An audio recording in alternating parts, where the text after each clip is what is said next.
Hai sahabat kita, selamat datang di acara kita Healing Talk. Di sini kita akan membahas masalah-masalah yang berbasis trauma dan emosi bersama narasumber kita, Mas Widodo. Saat ini saya ditemani oleh sahabat saya, Mas Yunus dan Mbak Uri. Assalamualaikum Mas Yunus, Mbak Uri. Waalaikumsalam. Apa kabar nih hari ini? Alhamdulillah sehat. Alhamdulillah sehat ya. Nah sahabat kita, podcast kita kali ini akan membahas bagaimana mekanisme pelepasan masalah, baik masalah rasa hati maupun masalah lingkungan sosial atau masalah kesehatan dengan menggunakan konsep quantum trauma and emotional healing atau KITE. Dengan nanti kita akan mendapatkan penjelasan bagaimana mekanismenya supaya kita juga bisa mengetahui bahwa ternyata masalah-masalah itu dapat diselesaikan dengan cara cepat dan akurat.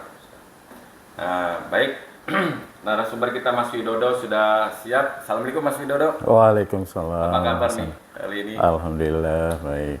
Nah, Mas Wid, dari podcast kita kemarin itu kita sudah membahas baik konsep quantum trauma and emotional healing maupun yang terakhir kita konsep tentang masalah-masalah kesehatan baik jantung, saraf kejepit maupun lambung dan pencernaan. Nah, ternyata dari masalah-masalah kesehatan itu dengan konsep kita bisa selesai cepat. Nah, gimana sih cara mekanisme kok bisa seperti itu loh Mas Wid? Oke. Makasih pertanyaannya ya. Jadi benar ya, dari podcast kita yang awal-awal itu sebenarnya cuma mengenalkan konsep bagaimana alam ini merespon perilaku kita ya. Merespon perilaku kita baik itu perilaku baik maupun perilaku yang buruk ya. Nah, padahal kita cuma ditugaskan satu untuk berbuat baik aja ya, tadi menjadi wakilnya Tuhan untuk menyebarkan kasih sayangnya. Nah, kepada seluruh makhluknya itu respon itu bagaimana kita berperilaku. Kalau perilakunya baik nanti direspon dengan hal-hal kebaikan yang berupa nikmat, kebahagiaan. Sedangkan yang kalau perilaku kita buruk nanti akan direspon dengan hal-hal yang kurang baik juga, yang jadi bentuknya dalam bentuk teguran-teguran dari Tuhan ya, agar kita berperilaku menjadi baik lagi ya. Nah, teguran itu pasti bentuknya jadi masalah namanya. Nah, dan dari beberapa podcast sebelumnya juga kan kita udah bahas tuh masalah-masalah, ada lambung lah, saraf kejepit lah, jantung kayak gitu ya. Nah, sebenarnya gimana sih mekanismenya itu bisa terjadi gitu ya? Kan itu yang jadi pertanyaan. Gimana sih kok mekanisme bisa terjadi gitu?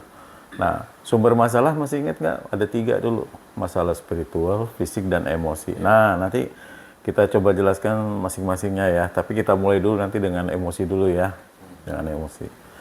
Nah, untuk proses releasing masalah itu sendiri ya, pelepasan masalah, itu ada 2 mekanisme sebetulnya yang harus kita pakai, yaitu pertama mekanisme identifikasi ya, mekanisme identifikasi dan verifikasi ya, baru nanti yang kedua proses pelepasannya itu sendiri. Nah, yang paling penting kan justru di tahap awalnya ini, proses identifikasi dan verifikasinya. Nah, itu kan mekanisme untuk menggali akar masalah namanya. Jadi dalam konsep quantum trauma and emotional healing atau KITE ini, kita selalu mencari akar masalahnya. Jadi yang kita perbaiki akar masalahnya. Apa tuh? Perilaku. Ya. Perilaku apa yang menyimpang, yang membuat kita akhirnya ditegur. Nah, lalu dengan tujuan agar apa? Kita perbaiki perilakunya itu sehingga nanti masalahnya otomatis lepas. Ya, nah itu mekanismenya kita pertama verifikasi dulu dan validasi, identifikasi dan verifikasi serta validasi. Sebenarnya ada 3 itu yang kita lakukan. Tujuannya tadi mencari akar masalah perilaku dan diverifikasi, benar itu, ya. Setelah kita verifikasi, itu kan kalau di istilah kedokteran namanya diagnosis, ya, melakukan diagnosa. Didiagnosa apa sih penyebab? Nah, tapi yang kita cari akar masalahnya, bukan simptomnya. Kalau simptom kan sebenarnya simpel kan. Dengar aja keluhan dari si yang mau kita bantu, nah itu simptom. Tapi kenapa muncul simptom-simptom itu gitu? Karena satu simptom itu bisa akarnya itu bisa bermacam-macam. Bisa gara-gara ini menghasilkan simptom yang sama. Ini juga bisa menghasilkan pusing gitu, sakit kepala. Itu bisa berbagai macam akar masalah, bisa membuatkan simptom yang sama, ya, sakit kepala, ya. Bisa karena masalah lambung, GERD, bisa masalah ada saraf kejepit, bisa masalah darah tinggi, gitu kan. Nah, ini yang mana yang mesti kita cari, ya.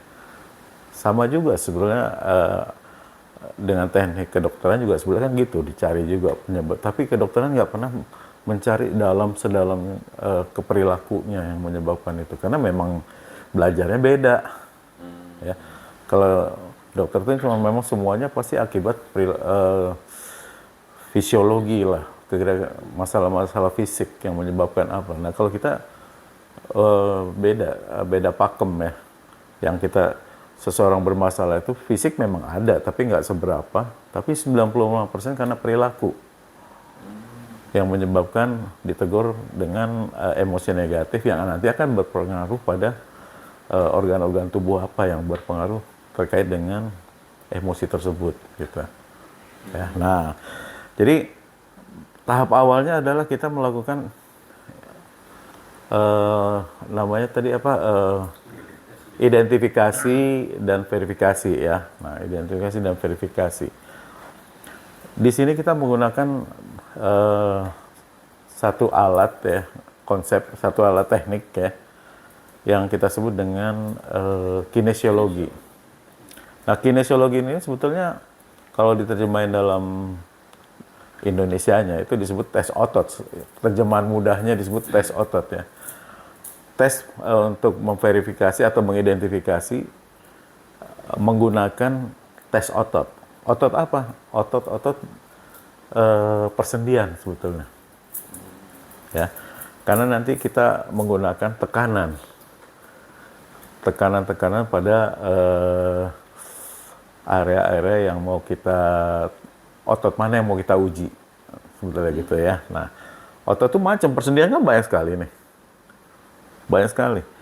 Nah, ini yang biasa kita pakai nanti sebenarnya ada 2, otot bahu sini, persendian yang di bahu sini, atau otot-otot yang ada di jari-jari, ya, otot-otot yang ada di jari. Nah, yang paling mudah dalam mengidentifikasi kalau ada pasangannya atau ada ditemani oleh seseorang, ya, kita pakai yang tes otot yang pakai otot lengan itu, otot lengan, ya. Karena apa? Apalagi ini kita bisa terapin kepada si orang yang minta tolong. Jadi dia bisa yakin. Kenapa? Mekanismenya itu nanti bisa dia kuat atau lemah, gitu, ya. Kalau kita bisa melakukan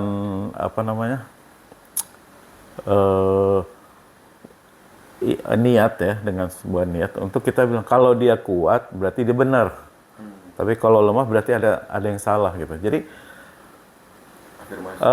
bukan afirmasi, ini kalibrasi namanya, disebut kalibrasi. Nah, jadi di sini yang kita uji ini bukan sebuah jawaban, misalnya, ini alamatnya di mana? Nggak bisa begitu. Tangan mana bisa jawab.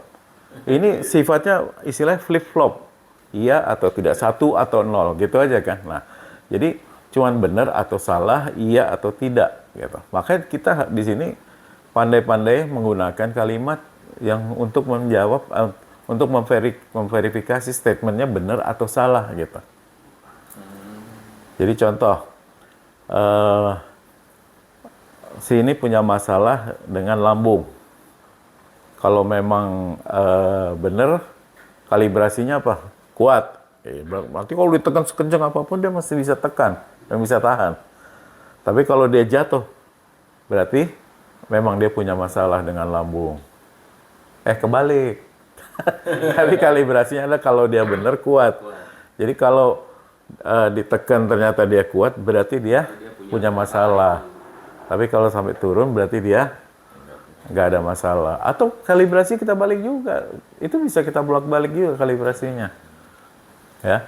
Nah, contohnya kayak gitu. Jadi kita bisa menguji sebuah statement benar atau salah. Cuman itu. Nah, disitulah kepandaian kita untuk membangun pertanyaan-pertanyaan untuk menggali masalah si orang yang mau kita bantu sampai ketemu akar masalahnya.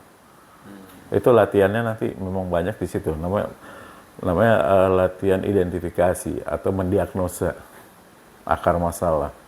Nah, setelah akar masalahnya ketemu menggunakan kinesiologi itu tadi ya, nanti kita dapat kesimpulan perilaku apa nih yang telah dilakukan sehingga dia ditegur dengan masalah tersebut. Ya, alat bantunya ada lagi namanya emosi, tabel emosi. Nah, karena tadi kan feedback dari perilaku kita adalah emosi dari Allah itu, dari Tuhan. Ya. Kalau perilakunya baik, maka diberikan emosi baik yang rasanya nyaman. Tapi kalau perilakunya tidak sesuai, maka diberikan teguran berupa emosi-emosi negatif yang membuat kita jadi tidak nyaman. Nah, dari yang kita cari yang mana? Mau yang positif, bagus, mau kita cari. Tapi kita mau nyelesain masalah, ngapain nyari yang positif-positif? Cari yang negatif. Emosi apa yang related dengan masalah dia? Ketemu nanti emosinya apa, kapan. Jadi ada istilahnya time regression. Nanti kita cari kapan nih perilaku ini dilakukan awal-awalnya sehingga dia akhirnya ditegur sama Allah pakai emosi itu. Nah, terus ketahuan kapannya, sama siapa, di mana tempatnya.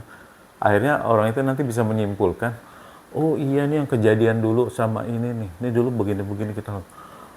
Nah, dia jadi akhirnya bisa mendapatkan hikmah.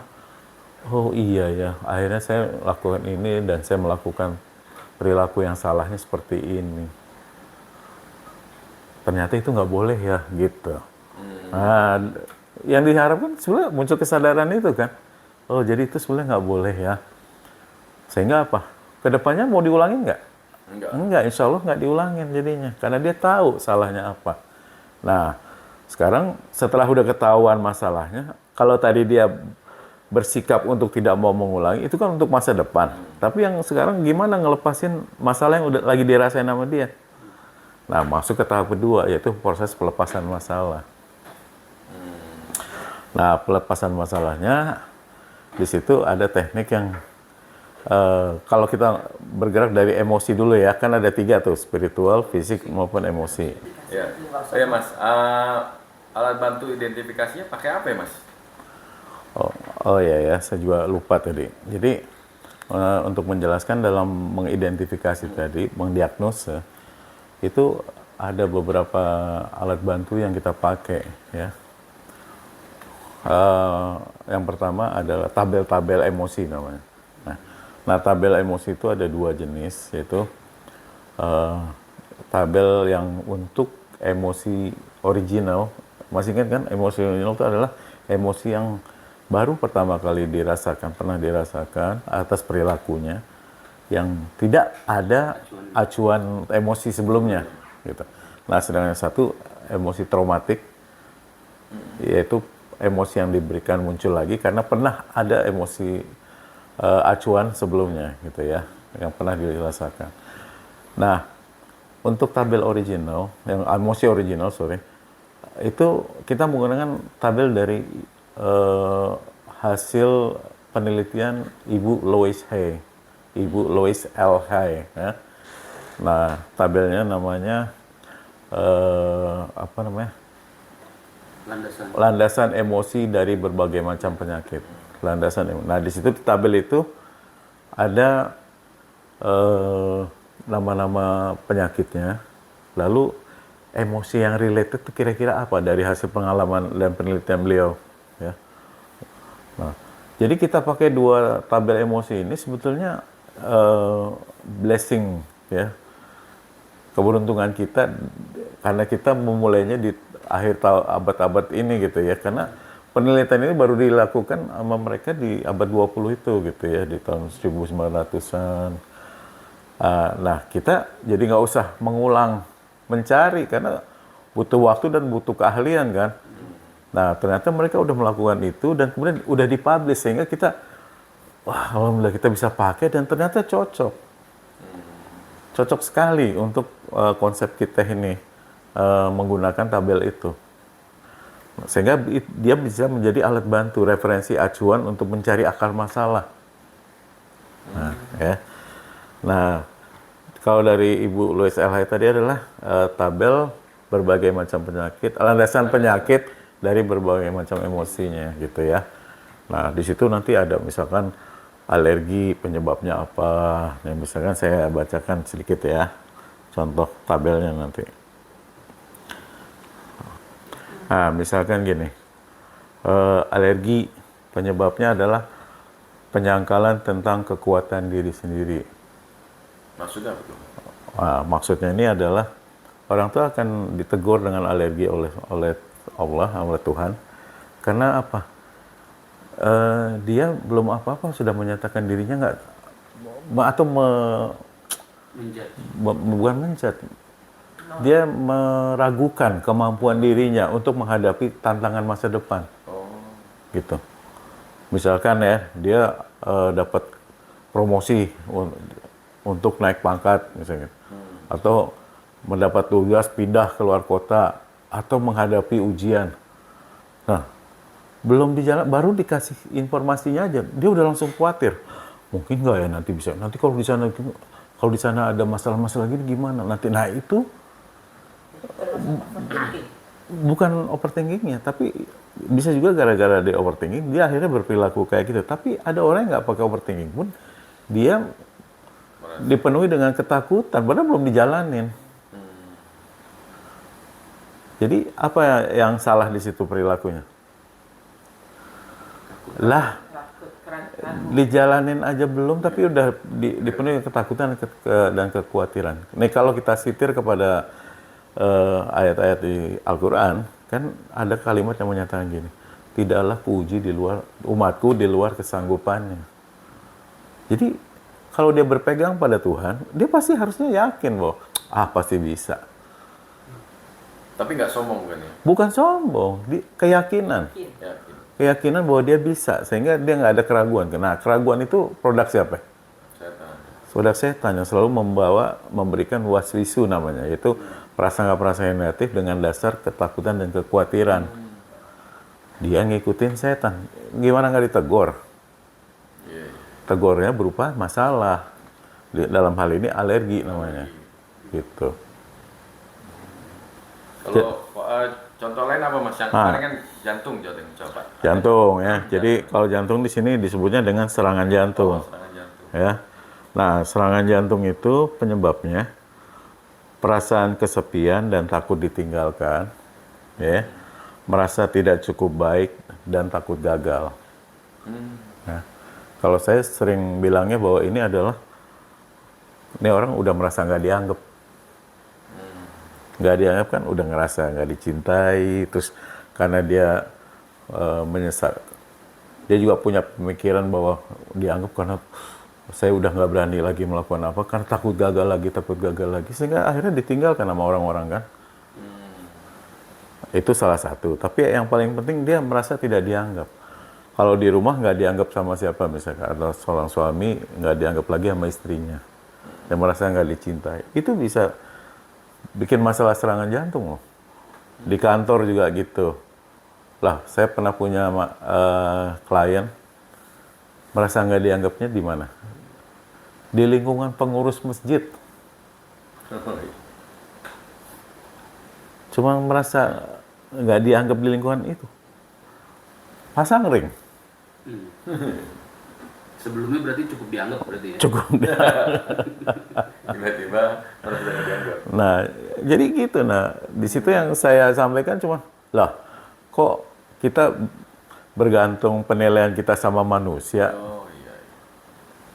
Selama perilaku kita masih sesuai dengan apa yang Tuhan mau, gantungan penilaiannya sama Tuhan, bukan sama manusia. Yang memberikan tugas kita Tuhan, bukan manusia. Ya. Tugas dalam berperilaku ya. Nah, dia terlalu concern dengan penilaian-penilaian lain. Padahal fokus saja dengan pelaksanaan perannya gitu. Ya. Dan minta penilaiannya dari Tuhan. Ya, selama ya itu produk setan lagi, menggeser Tuhan kita dari Allah atau Tuhan Yang Maha Esa menjadi ke harga diri. Gitu. Nah, itu contohnya ya. Dua. Nanti di sini banyak, termasuk kanker. Kanker kenapa? Misalnya, ternyata makan hati yang menaun. Hasil penelitiannya gitu. Nah, nanti kita bahas deh untuk waktu kita bikin sesi buat penyelesaian masalah kanker, kita bahas abis nih nanti ya. Ini cuma contoh aja kan. Nah, itu yang kita pakai tabel ini untuk menyelesaikan masalah-masalah traumatik yang original sifatnya, emosinya. Emosi original. Nah, kalau yang traumatik kita pakai lagi hasil penelitian dari Dr. Bradley. Namanya emotional code. Ya. Nah, di situ kalau tadi Louis Hay ada 83 jenis masalah dengan emosi-emosinya ya. Nah, kalau di Dr. Bradley dia memetakan emosi-emosi negatif ada 60 emosi negatif berdasarkan pengaruh pada tubuh. Tapi kita nggak menggunakan yang konsep pengaruh pada, ya kita cuma menggunakan tabel pemetaannya doang. Jadi dia disusun dalam dua jenis, dua kolom, 6 baris. Nah, di dalam satu selnya, yaitu perpotongan antara kolom dan baris, itu dia letakkan ada 5 emosi. Hasil penelitian dia, ya. Inilah pasangan emosinya, gini. Nah, masing-masing sel itu ada 5 emosi. Jadi totalnya ada berapa? 60. 12 sel dikali 5, jadi ada 60 emosi. Dan itulah hasil penelitian beliau yang menyatakan emosi itulah bentuk feedback dari Tuhan atas perilaku kita. Kalau kita kaitkan dengan kita, dan ternyata cocok juga. Ya udah kita pakai. Bermanfaat juga, Bang. Ya pasti bermanfaat, orang cocok. Jadi kita nggak perlu lagi ada penelitian. Yang mungkin saya nggak bisa ngelakuin itu gitu. Dan akhirnya ilmu ini nggak akan pernah muncul gitu. Nah, jadi kita mendapatkan berkah karena di sana dilakukan, kita ambil, kita cocokin, terus disesuaikan dengan konsep yang ada di, kebetulan saya belajarnya dari Al-Quran, dan cocok. Selesai. Gitu.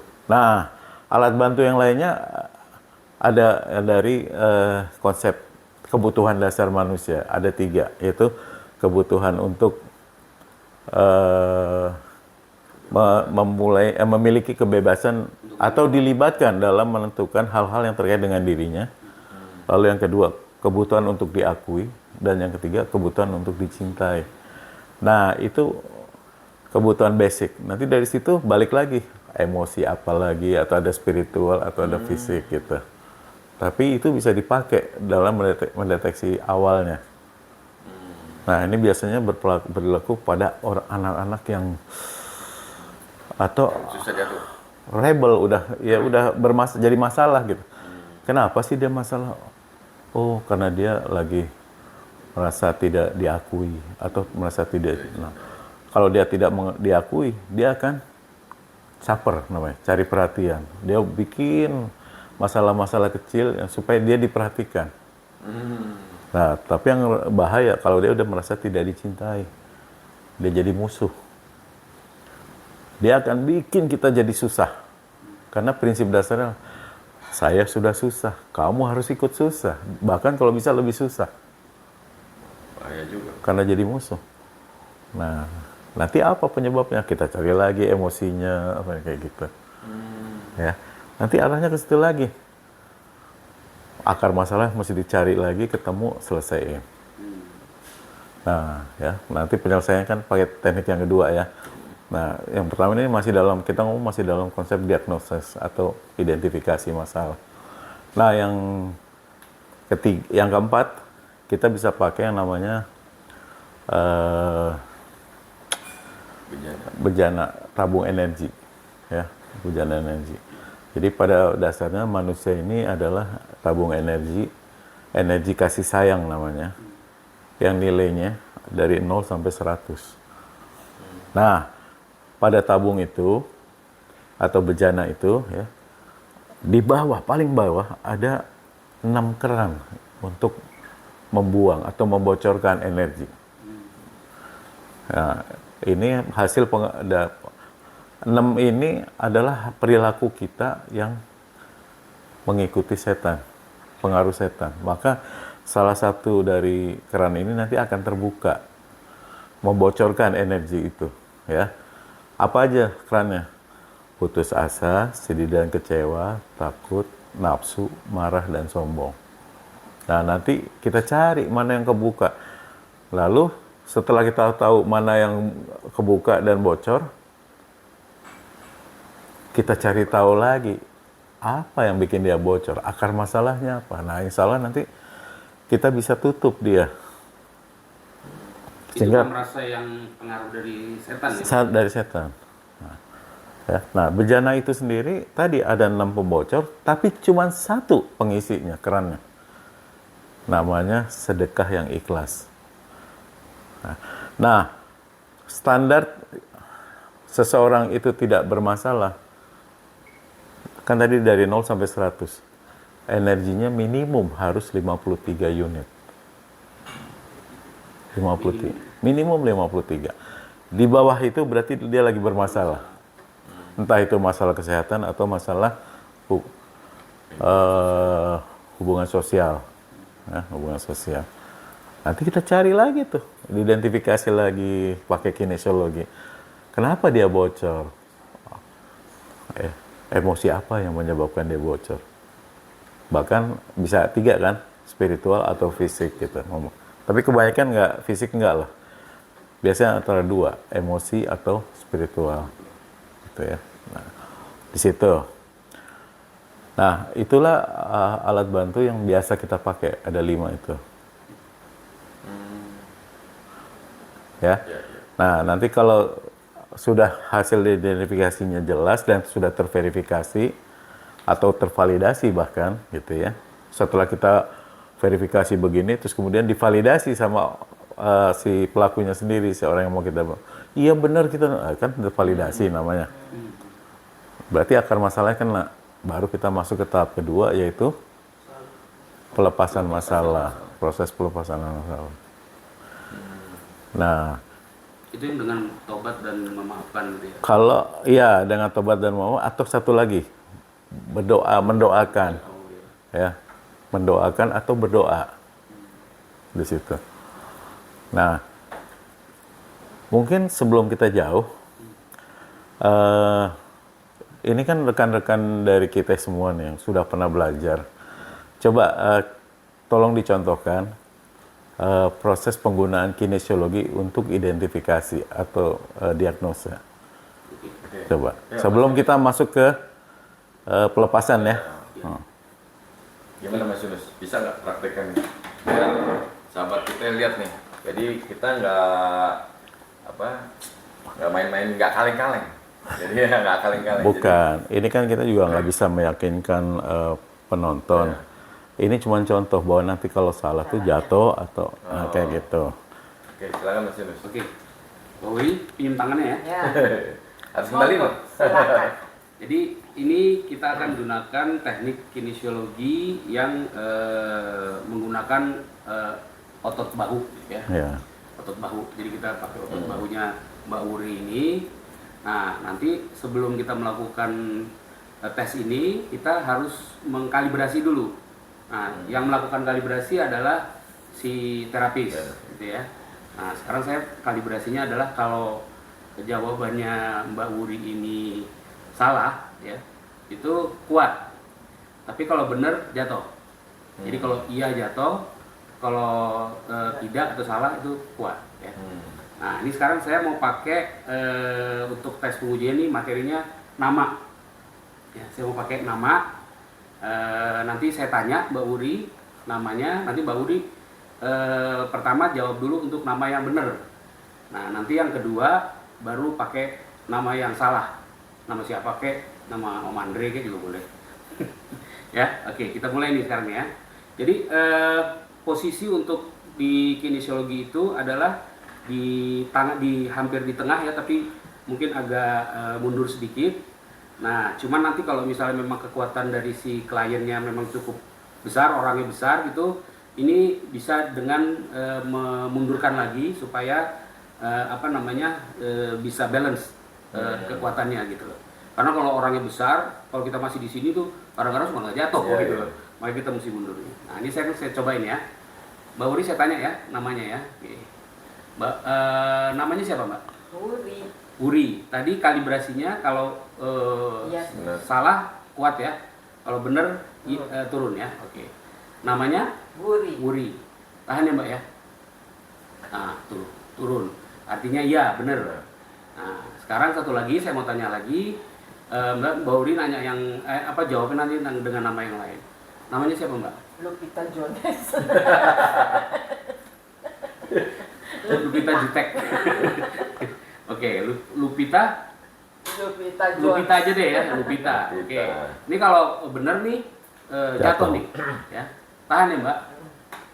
Jatuhin dong. Nggak jatuh. Nah, kalau misalnya ini sekarang saya balik nih. Saya balik. Kalau benar itu kuat.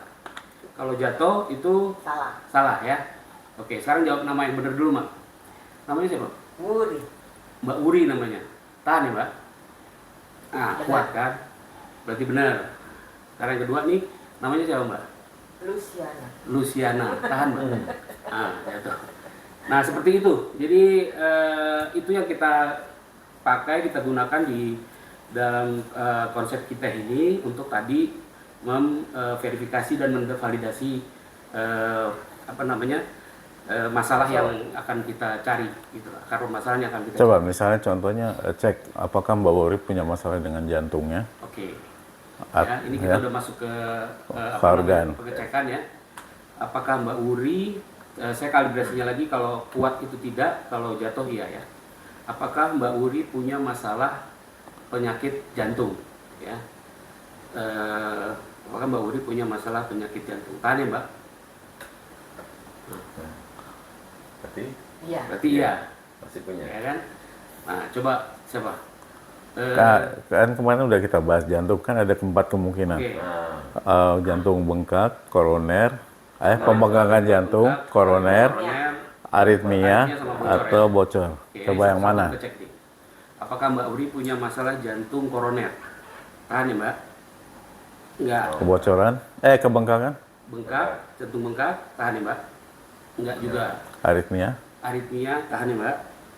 Nah, aritmia. Satu Bocor? lagi apa tadi? Bocor. Jantung bocor, tahan ya Mbak. Enggak. Ternyata masih ada aritmianya.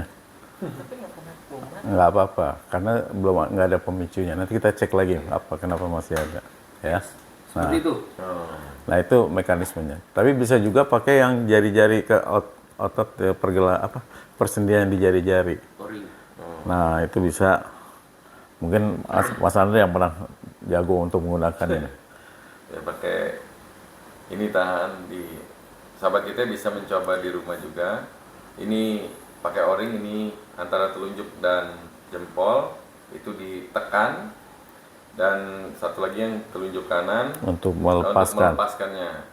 Nah, ini kita pakai ada 3 buku. Ruas. Nah, jadi jangan sampai kalau satu pertanyaan di depan kita harus pakai itu terus, atau di tengah atau di bawah. Jangan satu pertanyaan di atas, satu pertanyaan di bawah, jangan seperti itu. Jadi kita harus konsisten memakai ruasnya. Nah, kita coba memakai Coba nama. Enggak, tadi yang jantungnya sekalian. Coba Oke, diverifikasi. kita coba nih sahabat kita. Kalau benar lepas atau gimana? Kalau Ver- benar lepas. Kalibrasinya. Kalibrasinya kalau benar lepas, Oke. bisa kenceng nih. Kalau benar lepas, kalau enggak kuat ya. Ya.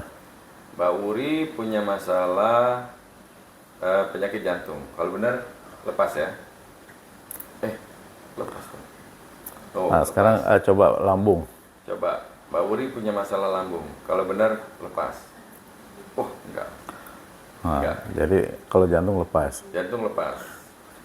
Jadi seperti itu ya Mas. Jadi Nah, coba jantung kan tadi ada 4. Coba cari lagi apa. coba sahabat kita cek lagi nih, cross check lagi apakah dengan Mas Yunus tadi sama nggak masalahnya ya.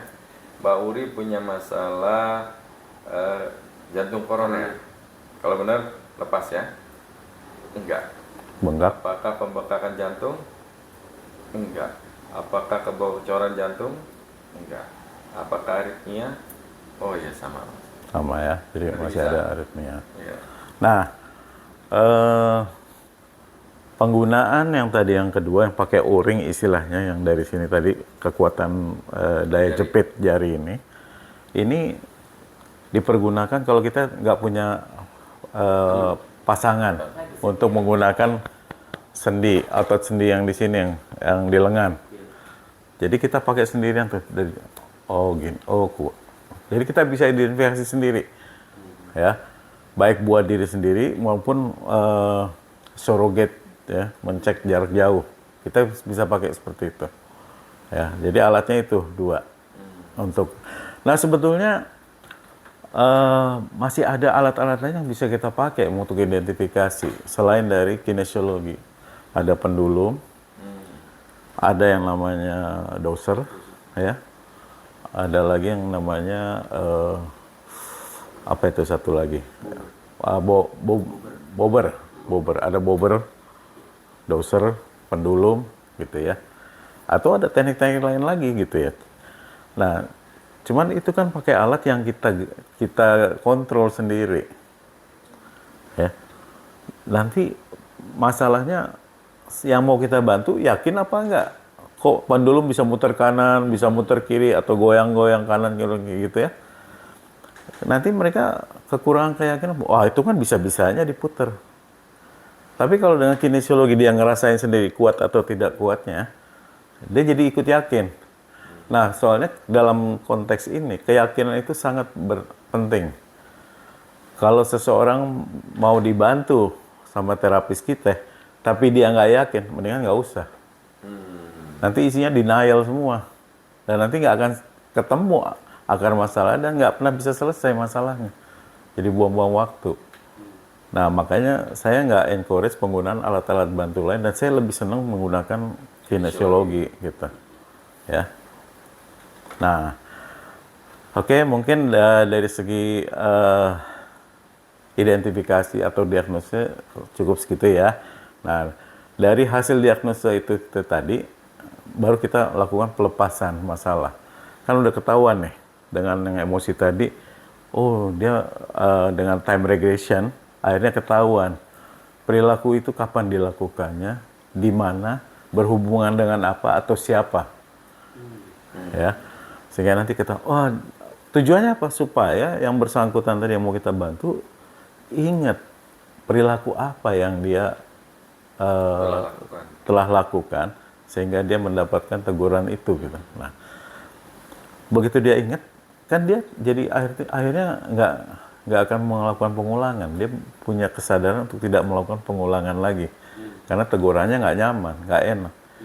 Nah, itu kan tadi yang saya bilang bahwa itu untuk masa depannya, ke depannya gitu. Dia akan tidak mengulangi. Tapi yang masalah yang sekarang dia lagi rasakan, gimana ngilanginnya? Nah, pakai teknik yang namanya taubat dan memaafkan. Atau mendoakan, salah satu lagi mendoakan, ya. Jadi begitu udah tahu salahnya, kita bertobat. Ya Tuhan, saya telah melakukan kesalahan pada usia sekian, ya, terkait dengan ini, sehingga kau tegur aku dengan emosi yang namanya ini, ya. Tapi kalau orang udah bilang, udah tobat, udah sampai nangis gitu. Gimana Mas? Ya. Tapi kan masih begitu juga. Tobatnya gimana? Kalau dia gimana caranya dia bisa nangis? Kalau dia tahu masalahnya apa enggak? Apa pelanggarannya dia tahu nggak? Oh, jadi yang namanya tobat nasuha itu kayak apa? Nah, jadi tobat itu kan yang terbaik adalah tobatan nasuha namanya. Nah, tobatan nasuha itu nomor satu adalah tahu apa yang dia langgar, perilaku apa yang dia lakukan sehingga dikategorikan melanggar. Ya. Terus yang kedua, dia akui pelanggaran itu. Keluar dari jalan yang lurus itu ya. Keluar dari jalan. Nah, untuk mendapatkan tahu apa yang dia langgar itu tadi, perilaku apa yang melanggar, tadi yang di sesi diagnosa tadi, yang menggunakan kinesiologi, itu yang membantu kita, dia tahu, oh iya saya melanggar ini. Nah itu kalau misalnya dia nggak ingat gimana? Kalau dia nggak ingat, sebetulnya masih bisa kita bantu, cuman kerugiannya dia nggak dapat hikmah di situ. Oh, dia nggak tahu, oh perilaku ini nggak boleh, nggak tahu soalnya perilaku apa gitu. Udah lupa, dia cuma dapat tegurannya doang gitu. Jadi ya udah dia rilis aja, dia akhirnya dia rilis, tapi dia nggak dapat pelajaran dari situ. Bisa jadi kemudian hari dia perilakunya dia dibuat juga. Bisa diulang atau dia tidak bisa memberitahu orang lain. Kita ternyata nggak, atau anak-anaknya, saudara-saudara itu, kita nggak boleh gini loh, ternyata ini nggak boleh. Karena nggak ingat pengalamannya. Karena nggak ingat pengalamannya kan, gitu. Nah jadi kerugiannya cuma di situ. Nah nasuha itu tadi tahu apa yang dilanggar dan kemudian dia akui. Nah kadang-kadang di proses kedua inilah setan masih bermain sehingga dia mendinai, istilah apa? Denial itu apa? Menolak, tidak mau mengakui bahwa dia memang pernah melakukan ini gitu. Bahkan saya pernah punya klien yang, kok jadi saya yang salah? Saya kan korban dari si Anu, dia maunya orang itu yang salah gitu. Lah, padahal kita ditegur atas perilaku kita, bukan perilaku orang lain. Kan prinsip dasarnya gitu ya, sakit kan dia. Dia yang ditegur. Tapi harga dirinya begitu tingginya sampai dia bilang, loh kok jadi saya yang salah? Kan saya yang disakitin sama dia, saya yang dia gitu. Ya? Nah itu yang namanya penolakan atau denial. Tidak mau mengakui kesalahannya karena ketutup sama harga dirinya lagi. Itu nggak akan sembuh orang kayak gitu. Jadi nggak nasuha jatuhnya. Ya. Nah kalau nasuha itu dia tahu salahnya, terus kemudian dia mengakui, lalu kemudian dia minta ampun atas perilaku yang salahnya itu dan dia janji tidak akan mengulanginya. Itu konsep tobatan nasuha. Masih mending orang yang nggak inget tapi ya dia pokoknya sembuh kan karena dia akui aja lah. Ya. Pasti salah lah, orang ditegur sama Allah masa nggak. Sebetulnya prinsip dasarnya di situ. Kalau kita bermasalah pasti lagi ditegur, pasti ada salah kitanya gitu. Loh kok dia deny, bilang orang lain yang salah bukan saya. Saya korban. Nggak bisa. Karena ada pepatah gini, apapun yang terjadi pada dirimu, tidak lain dan tidak bukan dirimu yang menyebabkan itu terjadi. Bukan orang lain, apalagi menyalahkan Tuhan. Setan juga nggak mau disalahin. Karena setan cuma nunjukin jalan, keputusan ada di manusia. Ada di manusianya gitu. Jalan yang berkelok. Ya, nah itu yang bisa kita lakukan, pemahaman itu, baik itu traumatik maupun yang original. Sama tadi original kita udah kita kasih tahu kan, bahwa lah kok menyangkal bahwa Allah tuh tadi yang alergi, Tuhan tuh hanya menguji kita di dalam batas kemampuan kita. Kenapa jadi nggak yakin? Gitu. Itu pelanggaran kesalahannya. Oh iya ya saya salah, minta ampun, selesai, alerginya hilang. Gitu. Ya. Nah yang itu kan tobat. Nah yang kedua memaafkan. Memaafkan udah sering sekali kita bahas di sesi-sesi sebelumnya ya. Jadi filosofi memaafkan itu adalah bahwa seseorang merasa terzolimi sehingga dia marah. Ya, tidak terpenuhi kebutuhannya sehingga dia marah. Ya. Nah, marah itu efeknya pada si orang yang marah, bukan kepada orang yang merasa telah menjolimi. Saya bisa aja datang Andre, wah maki-maki, bikin kesel, bikin apa. Habis itu saya balik arah, saya ketawa-ketawa ke sana. Ketemu siapa, saya bercanda lagi. Tapi yang ditinggalin segini, nyesek gitu. Ya, merasa udah dizolimi, enak aja, kurang ajar deh, kayak gitu kan. Nah, efek marahnya ada di mana? Di saya apa di Andre? Saya. Andre kan. Nah, menurut kitab-kitab yang ada, terutama di Al-Quran, marah itu hanya bisa dihilangkan dengan cuma satu cara, namanya memaafkan. Tapi kan ada yang bilang, wah enak aja gitu. Iya, nah sekarang marah kan marahnya ada di Andre kan. Tahu nggak, marah itu punya dampak negatif ke tubuh. Bisa darah tinggi, bisa stroke, bisa masalah lever, bisa masalah ginjal, masalah jantung. Rugi dong ya. Siapa yang dapat masalah itu nanti? Saya sendiri berarti, rugi sendiri. Siapa yang rugi? Saya sendiri berarti. Nah, untuk menghindari itu, Tuhan ngasih tahu, maafin. Begitu kita maafin, emosi marahnya turun, hilang. Pengaruh-pengaruh negatif ke tubuh juga hilang. Jadi yang butuh memaafkan siapa? Saya sendiri. Bukan saya kan? Iya. Nah, tapi tadi kan kalimatnya, enak aja dimaafin gitu. Loh, enggak, orang saya yang butuh. Nah, selebihnya pakai bersikap. Kan penting saya udah maafin, saya nggak mau kena masalah, habis itu saya bersikap. Mau saya laporin polisi, mau saya tegur dia, atau saya mau hindari dia. Itu sikap namanya. Jadi bedakan antara memaafkan dan bersikap. Ya. Nah, itu. Jadi konsepnya cuma dua, taubat dan memaafkan. Nah ini Mas, kapan kondisi kita hanya bertobat dan kapan kita juga bertobat dan memaafkan? Ya, kadang-kadang satu peristiwa itu, misalnya gini, contoh deh, ada emosi yang namanya tak layak.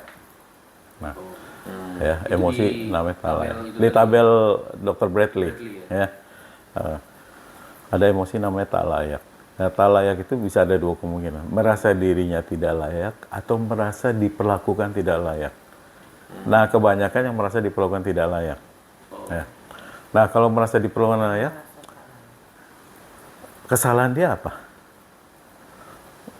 Dia ngikutin setan, ya, ngikutin pengaruh-pengaruh dari setan, berprasangka bahwa saya sudah diperlakukan tidak layak. Padahal belum tentu loh. Dia sudah dizolimi gitu Sudah ya? dizolimi. Padahal belum tentu situasi. Dan kalaupun benar dia dizolimi, ada satu lagi pepatah mengatakan bahwa tidak ada orang yang menjadi masalah. Yang ada adalah orang yang sedang bermasalah dan butuh bantuan. Jadi orang yang datang dia seolah-olah menzolimi, sebetulnya dia lagi bermasalah dan butuh bantuan dari kita. Jadi dia bukan masalah. Kalau dia bilang dia bukan masalah, kita akhirnya nggak merasa jadi masalah kan atas perilaku dia. Malah kita meningkatkan diri, derajat kita di hadapan dia bahwa oh dia orang yang lagi butuh bantuan. Kalau kita merendahkan diri, kita rasanya terzolimi, bermasalah nanti akhirnya. Nah, jadi dia lagi apa namanya tadi bermasalah sehingga nanti kita bisa bantuin. Tapi kita udah sempet kena nih emosi yang itu, berarti kita lagi merendahkan diri pada saat itu kan, sehingga nanti ditegur dengan macam-macam masalah. Banyak tuh masalahnya, gara-gara kita mengikuti yang itu tadi. Kita merasa diperlakukan nggak layak, ya bisa macam-macam tuh, bisa ada yang ke jantung juga, bisa ke lambung, kena GERD, bisa ke kepala juga ada gitu ya. Nah, macam-macam deh. Nah, yang rugi kan kita. Nah, melepaskannya gimana? Tobat. Saya telah ngikutin setan. Padahal harusnya saya meningkatkan diri, melihat itu jadi sumber kebaikan, sumber untuk tempat saya untuk menjadi membantu dia, orang itu. Tapi malah saya merendahkan diri, jadi merasa terzolimi ngikutin setan. Harusnya naik kita posisinya, ya, tobat. Dan kemudian yang kedua memaafkan karena merasa udah dizolimin. Nah di situ pakai dua-duanya, tobat dan memaafkan. Jadi dizolimi itu sebenarnya kesempatan kita untuk berbuat baik ya? Kalau kita bisa memaknai. Maknanya seperti itu ya.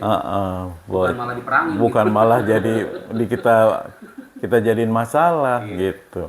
Tapi kebanyakan kita menjadikan masalah. Ya benar-benar jadi masalah, beneran. Padahal itu kesempatan kita untuk berbuat baik, yang bisa mendatangkan nikmat nanti. Terkoda ini setan ya. Oh, tepuk tangan, gitu, ya. Nah, yang kedua adalah kalau tadi tobat memaafkan, satu lagi adalah mendoakan.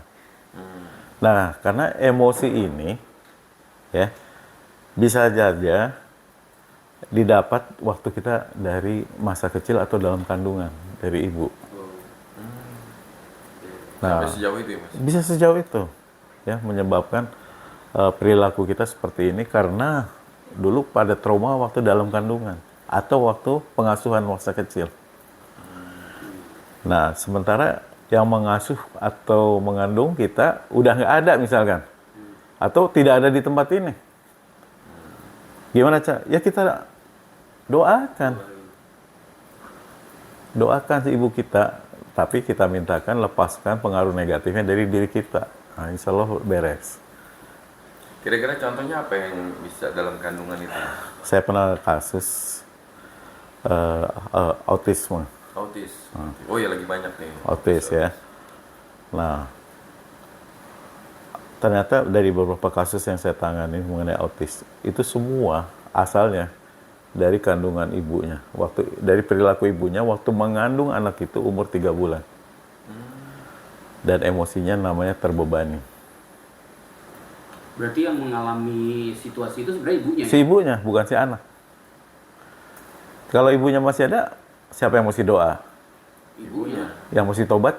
Ibunya. Ibunya. Nanti di dalam doa tobatnya minta dilepaskan pengaruh-pengaruh negatifnya dari anaknya atas perilaku dia itu. Nah, itu salah satu tekniknya. Ya. Terus yang kedua, mendoakan juga dipakai buat apa? Surrogate. Ada orang yang bermasalah di sana jauh, tapi atau orangnya dekat di sini, tapi nggak bisa kita dia nggak bisa kita ajak komunikasi karena masalahnya begitu beratnya. Bahkan kita identifikasi aja nggak bisa pakai dia, kita pakai surrogate ke orang lain. Ya, kita pakai orang lain untuk menguji dia. Apa sih akar masalahnya? Begitu ketahuan, kita doakan. Dan minta dilepas emosi dan pengaruh negatifnya dari dia. Manjur, insya Allah manjur. Karena Tuhan udah janji. Berdoalah, saya kukabulkan. Ya. Asal berdoanya serius. Ya, khusyuk. Punya niat baik. Nah, itu. Jadi ada yang emosi itu ada tadi taubat, memaafkan, atau kita mendoakan. Ya. Nah, sekarang yang satu lagi terkait dengan masalah spiritual. Gimana menyelesaikan masalah spiritual? Iya tuh Mas. Masih ingat nggak ada berapa masalah spiritual? 5 ya. Ada 5 kan? Yang pertama, guna-guna. Yang kedua, nazar. Yang ketiga, ilmu leluhur. Diturunkan. Yang diturunkan. Yang ketiga, 4, ilmu yang dicari atau diberikan oleh seseorang. Ya. Karena ada kasus, ini anaknya begini-begini, ibunya mencoba memprotek anak ini, terus dia menggunakan jasa paranormal untuk melindungi anak ini. Nah, itu ternyata bisa bikin masalah buat si anak. Itu energi negatif juga atau apa? Kebanyakan energi negatif. Kalau jadi masalah pasti energi negatif. Ya, nah itu yang keempat ya. Yang ilmu yang dicari, dia juga mencari lewat wirid-wirid atau baca-baca apa istilahnya?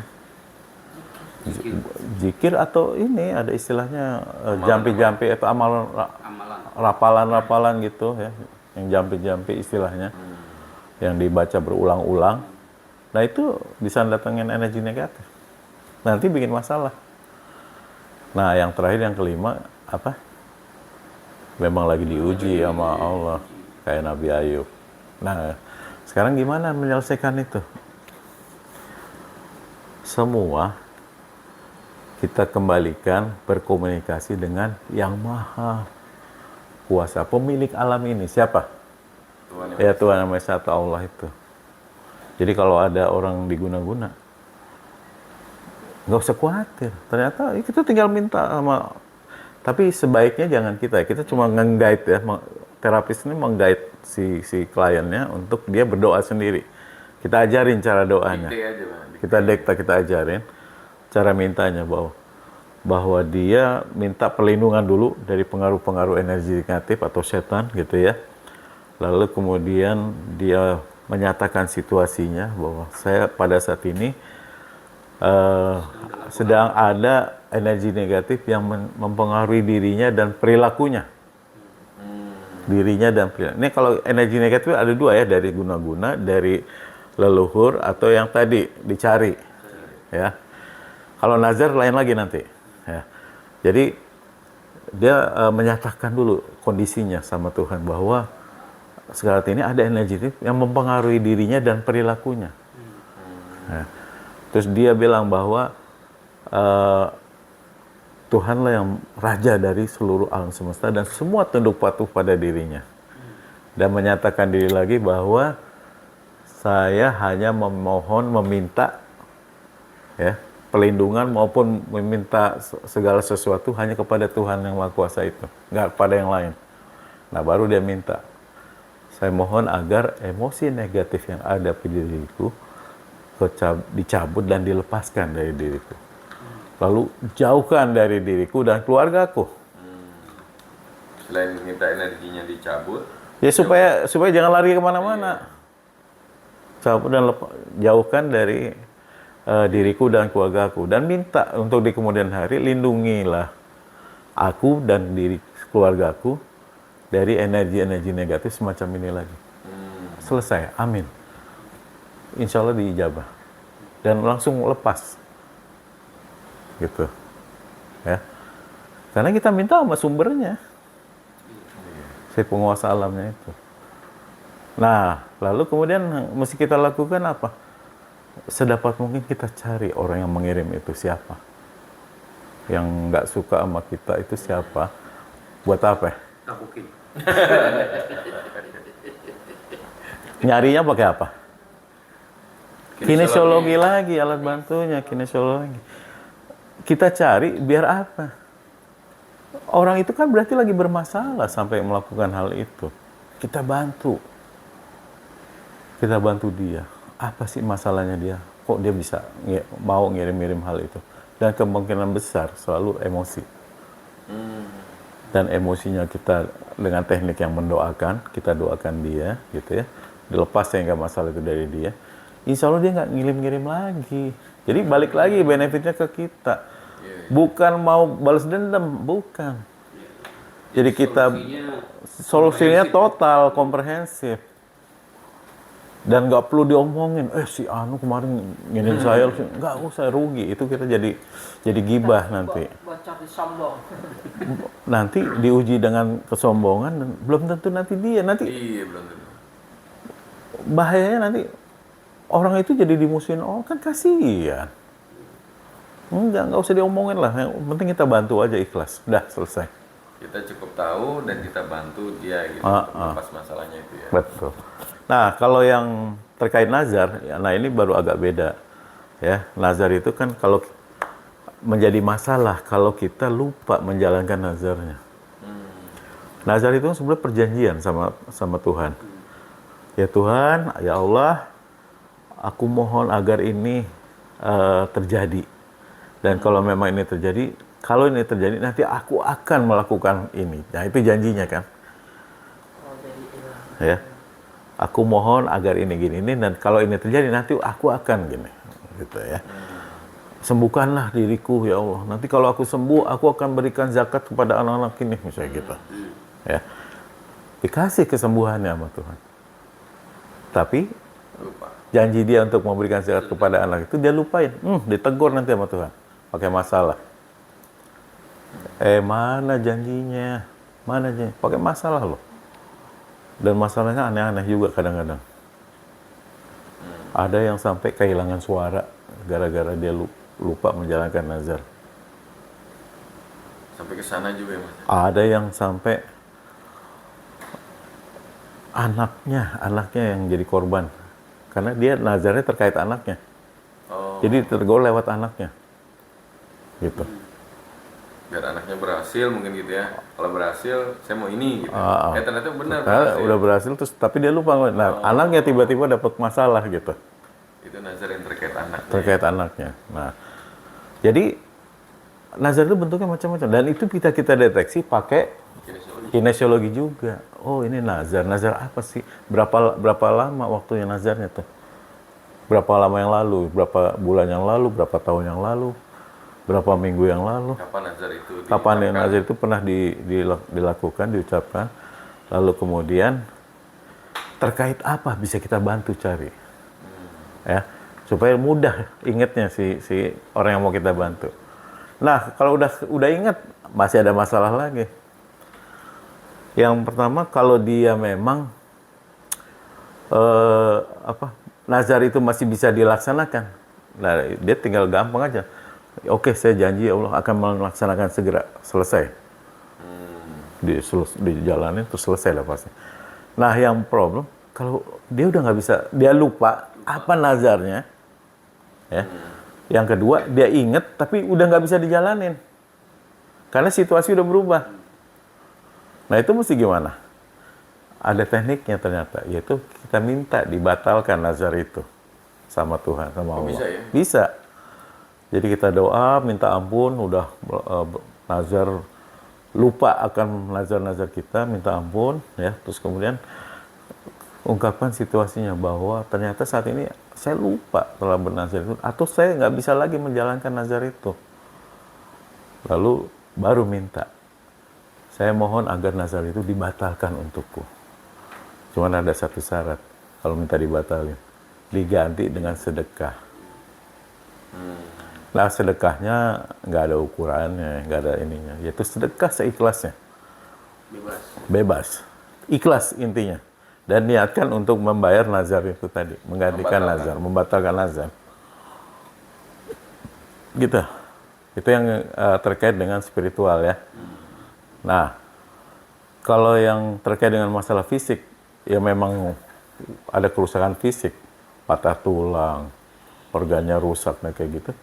Nah, itu dengan kita ini kita bisa memberikan energi kasih sayang namanya. Jadi kita cuman niatkan, memvisualkan kalau jarak jauh, tapi kalau dekat kita bisa kita tempelkan, sentuh tangan kita ke daerah yang bermasalah, lalu meniatkan begini, ya Tuhanku atau ya Allah, aku niatkan untuk memberikan energi kasih sayangmu melalui diriku kepada si fulan agar organ yang bermasalah pada si fulan ini menjadi normal kembali dan balance, seimbang lagi. Dah, niatkan aja seperti itu. Lalu tugas kita apa? Nggak mikirin itu penyakitnya. Tugas kita tinggal mau cari, membayangkan kejadian-kejadian yang pernah membuat kita bahagia. Yang paling bahagia, paling bagus. Karena apa? Begitu makin bahagia, energinya yang masuk lewat di kita tuh makin gede. Jadi tugas kita cuma satu itu. Lakukan itu 2-10 menit. Penyalurannya. Udah, kita nggak usah pikirin lagi nih sembuh apa. Udah, kita kan ikhlas aja biar Allah yang ngatur itu. Yang penting kita cuma buka jalan selebar-lebarnya supaya energinya makin gede masuk ke situ. Itu dengan cara tadi. Membayangkan hal-hal yang membahagiakan yang pernah kita rasakan. Cukup itu aja. Dengan tidak lupa sambil senyum. Jangan lupa itu ya Mas. Udah itu. Kalau nggak senyum, turun energinya. Jadi membayangkan bahagia tapi cemberut. Malah nggak bahagia berarti ya? Nggak bahagia. Oh iya. Ya itu mekanismenya ya yang kita lakukan dengan metode Syekh ini. Kita. Ya. Nah, mau didemoin lagi atau gimana? Coba Mbak Wuri gimana kira-kira? Selesaiin yang tadi. Kan udah kedeteksi masalah Jantung. Nasionalis. Langsung pakai aritmia. kinesiologi nih sampai ketemu biar sehat. dan Sehat dan bahagia. bahagia. Nah, Oke, jadi tadi udah teridentifikasi ya, teridentifikasi bahwa Mbak Wuri ini punya masalah aritmia. Jantung aritmia. Oke. Nah, cari yang berikutnya siapa? Cari akar masalahnya. Oke, kita mulai dari apakah penyebab ini faktor spiritual? Bukan ya. Fisik, bukan emosi. Nah, Emosi ada dua jenis kan? emosi ada dua, yaitu emosi original dan traumatik. Apakah ini emosi original? Nah, bukan ya. Traumatik. Waduh, ada trauma terus rupanya. Kalau kelama pakai tabel siapa? Traumatik pakai tabel Bradley. Yang ada 60 itu ya. Kolom B. Nah, Jadi ada kolom A, ada kolom B, ada 6 baris. Sekarang kita cari dulu apakah emosinya. selnya ya. Ya, Ada. kita cari sel emosinya ini apakah ada di kolom A? Enggak ya. Kolom B. Terus Karena ada 6 baris nih. ada 6 baris. Coba baris ganjil, Baris ganjil, genap. baris genap. Nah, genap berarti ada 2, 4, 6 kan? Oke. Apakah ada di baris 2?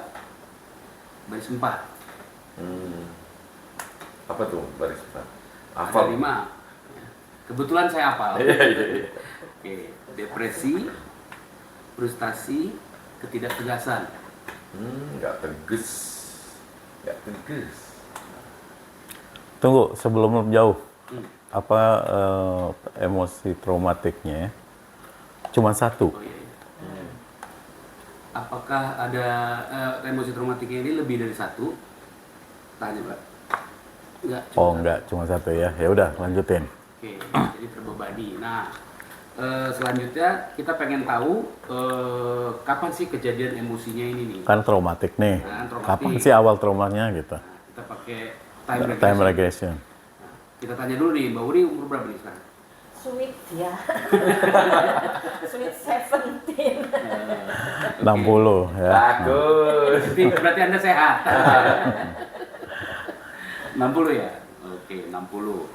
Kita Regresi 10-10. 10 ya. Oke, 60 sampai dengan 50. Umur 50 sampai dengan 40 tahun. 40 30 tahun, 30 20 tahun. Jadi kejadiannya itu di antara 20 sampai 30 tahun. Kapan persisnya? Apakah di atas 25 tahun? Enggak, Ya. berarti di bawah. Berarti di bawah 20. 25, 24, 23, 22 tahun. Di mana tuh? Di mana kejadian ini? Di rumah. Apakah di rumah? Tahan ya, Pak. Di rumah. 22 tahun ya. Tapi bisa juga Pada kalau- usia 22 Ada tahun. usia 22 22 tahun. tahun. Bisa juga di luar ya. Di luar berarti nanti apakah di umur 22 kan biasanya di kampus gitu ya atau di ini ya. Ada kegiatan lain. Di rumah terkait siapa nih? Taruh, coba cek di kampus. Ada nggak? Coba. Kuliah nggak? Nah, kita SD-nya nggak lulus. Di kampus nggak? Kan nggak. Enggak ya. Jadi berarti di rumah ya. Apakah terkait dengan orang tua? Tua. Orang tua ada 2 tuh. Ya. Apakah bapak? Ibu. Ibu? Enggak, ibu. Nah, Bapak. jadi pada saat usia 22 itu ada kejadian terkait si bapak ya. Ya, tapi pada saat itu Mbak Wurinya sendiri nggak punya ketegasan dalam menghadapi situasi itu, sehingga akhirnya muncul apa namanya penyesalan, kesedihan, lah kayak gitu. Atau mungkin itu kali apa? Agak marah juga kali Mas. Bisa juga Karena marah. mungkin tadinya nggak mau, cuman nggak disampaikan gitu loh. Nah, jadi kenapa sampai ada ketidaktegasan? Pas wisufinya setan lagi. Jadi ada pengaruh setan. Banyak. Nanti, kalau kita menolak kan bapak nggak enak. Terus kalau ini nanti, nah kayak gitu. Jadi kita nggak tegas, akhirnya kita nggak berani tegas. Padahal kalau kita tegas juga sebenarnya nggak usah, bisa jadi nggak terjadi apa yang kita takutkan gitu. Nah, cuma karena kita udah khawatir takut dulu, akhirnya kita jadi nggak tegas. Tapi ujung-ujungnya menyesal, sedih, marah, bisa kayak gitu tadi gitu. Kayak gitu ya. Sehingga yang ditegurnya sebenarnya bukan, kalau menyesal itu teguran lagi dari Tuhannya, ya. Tapi yang ditegurnya apa, perilaku apa, ketidaktegasannya itu. Berarti ngikutin setan. Ngikutin setan. Kalau kau bergantung padaku, apa yang kau takutkan? Sebenarnya begitu prinsip dasarnya. Ingat gak kira-kira kejadiannya? Enggak. Banyak sih ya. Gak ada yang spesifik gitu. Pada 17 tahun. 22 22 tahun. Udah gede berarti. Udah Dua mah kita udah nikah. Hah, udah nikah 22? nikah. Coba udah nikah belum pada saat itu? Pada saat itu apakah Mbak Uri sudah nikah? Iya. Oh iya. Emang nikah umur berapa? Mau tahu aja. Ya siapa tahu dengan pernikahannya maksudnya. Atau nggak usah, nggak enak lah. Udahlah, kita nggak usah tahu rahasianya. Yang penting gini loh, coba. Mungkin gara-gara ini bukan coba. Bayangin Saya aja, dibayangin. lupa. Enggak, apakah terkait suami bisa juga. Iya, nggak. Jadi bayangin aja, oh kejadian ini nih, berkaitan ke sini gitu. Salah pilih. Gitu. Nggak bisa nolak. Nggak bisa nolak. Nggak bisa nolak. Kok apa ya? Lupa tuh nomor 22 sama bapak. Yang sering nama ibu. Bukan Cit, sama bapak. ini sama, Diem. kebetulan Cuma sama main bapak. sabet-sabet gitu doang. Tapi Ini kebetulan mau bapak.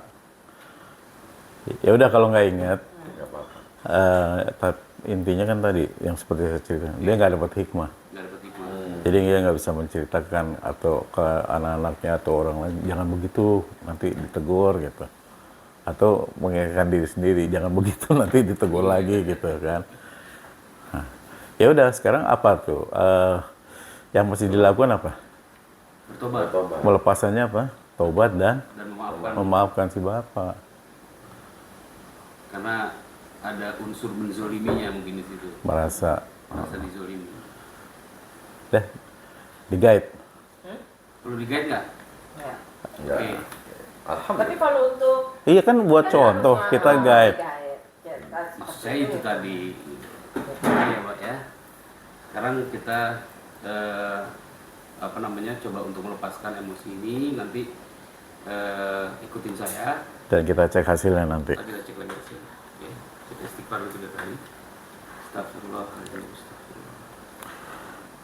Ya Allah, ya Tuhanku. Maaf, ini dilakukan dengan versi karena kebetulan Mbak Wuri nama Pak Yustinusnya memang beragama Islam, jadi pakai versi Pakai versi kalimat-kalimat yang berbau berbau Islam. Silakan. Bismillahirrahmanirrahim. Ya Allah, ya Tuhanku. Aku mohon ampun ya Allah. Ternyata pada usiaku 22 tahun aku telah melakukan sesuatu yang tidak sesuai dengan tujuan penciptaanku, di mana pada saat itu aku mendengarkan bisikan-bisikan setan dan berlepas diri darimu ya Allah, sehingga engkau tegur aku dengan emosi traumatik ketidaktegasan. Untuk itu aku mohon ampun ya Allah, dan aku mohon untuk dapat dilepaskan emosi ketidaktegasan tersebut dari diriku beserta efek negatifnya yang mempengaruhi perilakuku sampai dengan saat ini. Dan aku berjanji ya Allah untuk tidak mengulanginya lagi. Dan bagi orang yang telah mempengaruhiku, dalam hal ini ayahku, mulai detik ini aku maafkan ya Allah. Aku maafkan lillahi ta'ala. Amin ya Rabbal alamin. Oke, nah itu pelepasannya tadi dengan versi Islam, tapi bisa juga kita lakukan dengan versi-versi agama-agama lain yang karena ini sifatnya universal, ya. Jadi kita pakai teknik kalimat-kalimat yang tidak sama sekali terkait dengan agama Islam itu Bisa juga. efektif juga. Intinya pokoknya Intinya unsur perilaku dan tobat namanya, gitu. mengakui mengerti ini dan Mengakui kesalahan, ya, dan janji nggak ngulangin.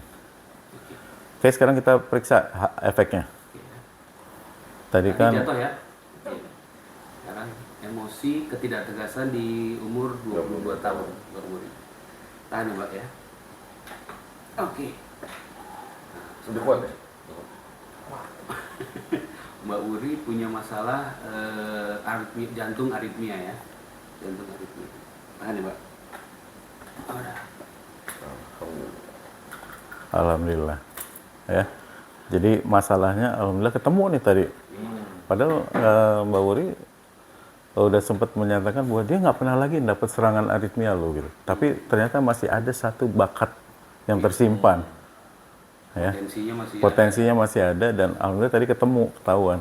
Jadi kita beresin deh. Jadi itu sebenarnya potensi atau yang bekas yang lalu itu? Potensi, karena begitu nanti ada situasi yang membuat tidak tegas, aritmianya muncul lagi. Gitu. Atau mungkin kalau kayak begini Mas, yang misalnya sebelumnya seseorang itu udah istilahnya emosinya udah dilepasin gitu ya, masalahnya udah dilepasin, tapi terus terjadi lagi, Itu perilaku baru. perilaku baru. Yang ini jelas umur 22 tahun kok. Oh, Ada traumanya di umur, itu belum terdeteksi waktu itu untuk dilepas. oke. Nah sekarang alhamdulillah muncul dan terdeteksi. Jadi insya Allah nih Mbak Wuri kedepannya masalah aritmianya lepas, udah nggak ada lagi. Amin. Ya, kecuali berperilaku lagi nanti dapat teguran, Itu emosi baru. itu emosi baru. Ya. Nah itu ya teknik-tekniknya, kebetulan alhamdulillah ada kasus yang bisa kita contohkan nih langsung di sini. Ya. Jantung lagi kasus. Jantung lagi ya. Pas. Itu Mas Andre ya penjelasan kita mengenai teknik bagaimana mengidentifikasi dan merilis masalah-masalah terkait dengan teknik atau konsep quantum trauma dan emotional healing. Dan ini kebetulan masalah kesehatan. Masalah-masalah non kesehatan yang tadi masalah hubungan masalah atau kehidupan sosial itu pun insya Allah bisa kita lakukan dengan cara ini. Ya, misalnya Faktor penyebabnya juga 3 itu juga ya. 3 itu juga. Misalkan, kok sampai sekarang saya belum dapat jodoh. Wah, itu kan masalah hubungan sosial. Kenapa dia belum bisa dicari nanti? Ya. Kenapa dia sampai sekarang belum dapat Belum jodoh? punya anak juga bisa jadi. Atau belum punya anak, nah kayak gitu. Ya, kenapa kok pekerjaannya susah, nggak dapat kerjaan? Karena masalah sosial lah. Ya. Ya. Ternyata dengan konsep quantum trauma and emotional healing ini semua bisa diselesaikan. Karena yang kita selesaikan namanya masalah kehidupan. Nah, masalah kehidupan itu kan ada 3 tadi kan. Rasa hati, masalah kehidupan sosial, dan kesehatan. Masalah manusia kan 3 itu. Mau cari kemana-mana ya 3 itu. Tapi yang lebih menonjol masalah kesehatannya. Kesehatan udah di ujung padahal. Itu yang paling berasa. Paling berasa. Padahal awalnya dari masalah rasa hati dulu, naik ke Masalah kehidupan sosial. baru masalah kesehatan. Heeh. Terlalu ngeyel berarti. Bisa jadi teguran sampai 3 kali gitu. Ya agak keras lah. Iya, Kalau iya. sosial kan masih bisa dihiraukan gitu. Iya. Kadang-kadang. Ya, nggak ada pejodoh ya udahlah. Ya. Padahal dalam hatinya, aduh, gitu. Nah, Lama-lama nyesek sakit juga. sakit ya. juga. Oke, baik. Terima kasih Mas Widodo atas penjelasannya. Dan terima kasih Mas Yunus dan Mbak Wuri. Sama-sama. Tadi udah dicontohkan pada kita semua dan sahabat kita juga udah melihat. Ternyata menyelesaikan masalahnya dengan konsep quantum trauma and emotional healing ini ada caranya, ada tekniknya. Jadi nggak segampang semua orang. Sebenarnya semua orang bisa, tapi harus belajar dulu ya Mas. Cuma saya selipin dikit ya. Tadi terbukti nggak pakai obat nggak? Nggak pakai obat. Nggak pakai herbal? Enggak. Pakai pijit-pijitan? Enggak, Ada unsur kliniknya? enggak ada. Nggak ada kan? Tapi efektif kan? Alhamdulillah. Kalau pijit bisa bonus. Iya, iya, iya. Karena pegel tadi itu. Oke, baik. Terima kasih Mas Wid, Mas Yunus, Mbak Wuri. Oke. Sahabat kita tadi sudah melihat bagaimana penjelasan Mas Wid, penyelesaian masalah baik kesehatan, masalah rasa hati maupun masalah hubungan sosial diselesaikan dengan konsep quantum trauma emotional healing dengan alatnya yang bernama kinesiologi dan sudah juga dipraktekkan dengan Pak Mas Yunus dan Mbak Wuri teknik-tekniknya, dan sahabat kita juga sebenarnya bisa belajar konsep quantum trauma emotional healing ini. Nanti kita juga biasanya kami mengadakan workshop sebulan sekali untuk sahabat kita mengetahui konsep lebih besar lagi, lebih dalam lagi mengenai konsep quantum trauma emotional healing ini atau kita, beserta bagaimana cara melepaskan masalah itu. Nah, nanti dalam workshop itu kita sahabat kita juga diajarkan semuanya, sehingga dengan konsep kita dan teknik yang sudah diajarkan, sahabat kita bisa mencari apa penyebab masalahnya di dalam diri sahabat yang membuat sahabat kita tidak nyaman, atau bisa juga membantu keluarga atau saudara-saudara yang lain dengan metode kita ini, sehingga mereka dapat sehat kembali, nikmat kembali, dan hidupnya bahagia. Dan sahabat kita ingat juga bahwa dengan metode konsep quantum trauma emotional healing ini, kita tidak memakai obat-obatan, tidak memakai pijat-pijatan atau unsur-unsur klinik yang lain. Jadi bisa dibuktikan sendiri, bisa dirasakan sendiri oleh si klien atau yang punya masalah. Jadi ada perbedaannya waktu ketika sudah sedang punya masalah dan sudah diselesaikan dengan pertobatan dan memaafkan, itu ada perbedaannya sendiri.